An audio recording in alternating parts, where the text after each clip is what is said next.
Me rritjen e ndjeshme të temperaturave janë shtuar edhe rastet me viroza në traktin tretës që kërkojnë ndihmë në urgjencën e spitalit të Gjirokastrës. Mes pacientëve që paraqiten ka dhe nga ata që ka nevojë për hospitalizim. Numri ka ardhur në rritje, thot shefja e këtij shërbimi Jona Leka, si tek moshat pediatrike edhe tek të rriturit. Me bark të vjella, temperaturë, ne i fusim në grupin e enterovirozave, gastroenteritëve, që shoqërohen edhe me temperaturë ndër të tjera. Numri është i lartë, si tek moshat e rritura, edhe tek moshat pediatrike. Rastet nuk kanë qenë të komplikuara, por ama kanë qenë raste të cilat kanë patur nevojë për mjekim edhe spitalor. Ndërsa vera është në pikun e saj, Leka renditet dhe masat paraprake që duhen marrë për të shmangur enterovirozat.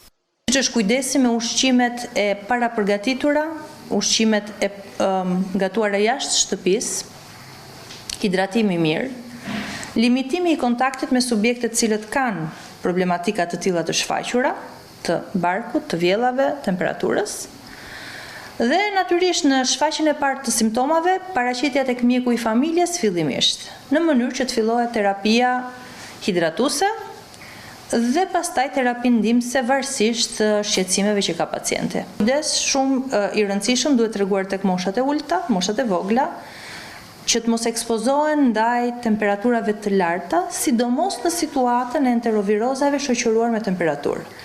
Sepse humbjet e ujit nga trupi mund të shkaktojnë nën efektin e temperaturave të larta dëme edhe më të rëndësishme në organizëm, komplikacione edhe më të rëndësishme. Kjo vlen dhe për të rriturit si këshill, por gjithmonë të rriturit kanë le të themi fuqi të përballojnë më shumë se fëmijët në këtë aspekt. Por limitimi gjithsesi i ekspozimit në temperatura të larta ndihmon në rekuperim më të shpejtë.